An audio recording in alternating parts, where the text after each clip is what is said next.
Hello everyone, Vulcan here with my review of episode 77 of Dragon Ball Super. Now I expect this video is going to be quite short as not much is happening here and it's more of a setup episode which looks to be leading toward the Universe Survival Tournament arc. So to start us off I want to talk briefly about the opening. As you may have noticed, Dragon Ball Super now has a new opening theme. I think the theme is actually quite good, though it also kinda saddens me because the previous one had come to grow on me. The first thing this tells me is that changing the song so far into the show, which has now been running longer than Dragon Ball Z, means that Toei intends to have this show run for quite a while more even after the tournament. Normally a series would change its theme halfway through or when a new season begins airing. Super is of course different from any old two-core, but if you take a long-running show like Naruto, changing a theme for the first time just before the final arc of the show isn't something that happens very often. At least not to my knowledge. The opening gives us a bit of an insight into what we can expect from the tournament. A lot of the things shown in the opening were things we already knew, such as Gohan training, the new Broly girl, and Universe 7's lineup. The opening also makes a point of showing this new alien guy that Goku fights in his Super Saiyan Blue form, so perhaps this will be Goku's new rival in the tournament. I've heard a number of people theorize that Hit might be beaten by someone in the tournament and take his place as Goku's rival.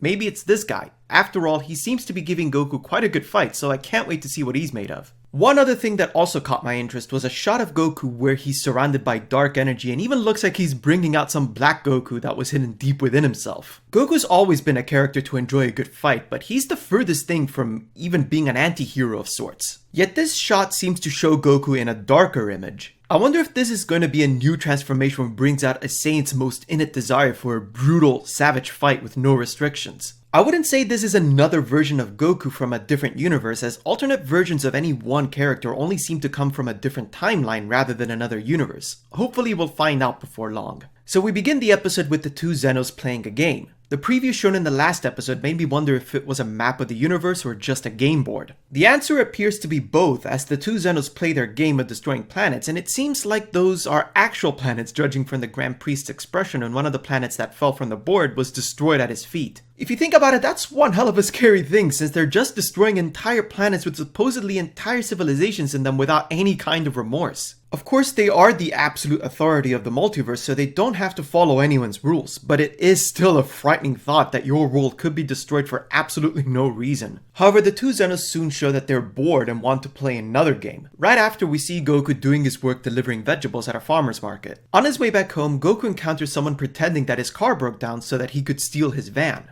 Goku quickly dispatches the thugs trying to rob him, even pulling a Raditz on one of the goons, but a straight shot grazes him much like it did Krillin a few episodes back. Now, I could somewhat accept Krillin getting hurt because it served a purpose for the story, but Goku's a totally different matter. Even at the very beginning of Dragon Ball, when Goku had a much lower power level, being shot didn't leave so much as a scratch on him, even if it did knock him back. The laser running him through in the Frieza revival arc, while still unbelievable, was still more so than a gun injuring him at this stage. Especially when you consider that Goku should be a lot stronger now than when he was when Frieza returned. Regardless, this serves to encourage Goku to train hard again, as he's gotten rusty ever since he hasn't had to fight anyone strong. Therefore, he decides to train with Whis on the condition that he brings him and Beerus some Bean Daifuku. He takes Goten with him, much to Chi-Chi's chagrin, and visits Bulma, where we officially find out that she is pregnant with Salagir's waifu. Goku tries to get Vegeta to come with him as well, though he refuses as he wants to be close to Bulma at her time of need. A brief note on this. This is another occasion where we see how much Vegeta has changed over the course of Dragon Ball. When Trunks was born, Vegeta was off somewhere in space training, which is presumably when he turned Super Saiyan for the first time. Now, however, he even refuses to go train with Whis when he would normally be the first person to jump on the opportunity. He even found it incredible that Goku could be so callous as to say it doesn't matter since Vegeta's not the one who's going to give birth and that Goku was in heaven training when Goten was born. This is a far cry from the Vegeta we first met way back in the Saiyan saga. He's really come a long way, and it's also the reason why I consider him my favorite character in the show. I also liked him a lot when he was the token anti-hero of Dragon Ball, but I always enjoy a character who grows from being extremely prideful and arrogant to being very kind-hearted. Whis eventually shows up to take Goku to train on Beerus' planet once they've had a taste of the snacks. During the training, Beerus comments how Goku lost his touch and he hasn't fought enough, thus making it difficult for him to become a god of destruction like he wants to. It was interesting to hear Beerus say that, considering considering Goku never gave any indication of wanting to become a god of destruction, but here he's not even bothering to correct Beerus. Perhaps Goku changed his mind, or it was just a mistranslation and Beerus really intended to just say that Goku wanted to reach the same level as a god of destruction. In any case, Goku remembers how Zen-O promised to hold a multiverse tournament. Beerus and Whis both believe it's a horrible idea to get Zen-O to hold the tournament, as it could mean very bad news for all those involved, figuring that the tournament would have a catch to it. Of course, we know based on future titles that the fate of each participating universe is on the line. Chances are that they knew what the catch of such a tournament would be. However, Goku refused to listen, even showing them the button that summons Zen-O or takes Goku straight to his palace. Beerus begins to see Goku's naive nature as a threat to the stability of the universe. But before he could destroy him, Goku pulls a fast one on Beerus and Whis and travels to Zen-O's planet, reminding him of the tournament. Both Zen-Os are excited at the idea of the tournament, with the present Zen-O only now remembering that he would do such a thing. At first, everything seems to have gone smoothly, as the only promise that was made was that a tournament would be held and that the gods of destructions and the supreme Kais of all universes would be notified of the event. One thing that did seem weird in this scene was the fact that Goku was quite open about distinguishing between present and future Zen-O in front of both Zen-Os, their guards, and the Grand Priest. I had it in my head that they didn't know how the future Zen-O came about, and if word spread over how Goku managed to find this new Zen-O, I'd have thought they'd have killed him on the spot for time traveling, which is supposed to be a sacred law. In any case, Beerus was still upset that Goku refused to listen to him, although he held off from destroying them considering the damage was likely already done. Beerus, Whis, and Goku travel to the Supreme Kai's planet to tell them about the tournament in advance. However, the Grand Priest arrives before they could say anything to announce the date of the tournament. As we know, each universe will have 10 representative warriors fight in the tournament, which will be fittingly called the Tournament of Power. Just before the end of the episode, we get brief shots of Universe 7's lineup, including Tien and 17. I'm only somewhat disappointed that we didn't get to see more of either of them before the start of this arc, but hopefully we'll get more than a small share of screen time with them during the tournament itself. The preview reveals that before the tournament, Zen-O wants to see Goku show his fighting skills. Beerus also appears more than once to be very scared of the tournament, and the title reveals that it is in fact true that participants who will lose in the tournament will be erased. All in all, this was a pretty good episode leading up to the tournament, which based purely on the opening is gonna have a lot of great fights. I'm mostly excited to see Hit showing what he can do once more, but some of the new characters who are bound to show up also look very promising, namely that alien guy and the Broly girl, who by the way looks a lot like Azula from Avatar. As usual, let me know your thoughts in the comments section, particularly who you look forward to the most in this tournament. Like this video if you did, subscribe to my channel for more, and I will see you again soon.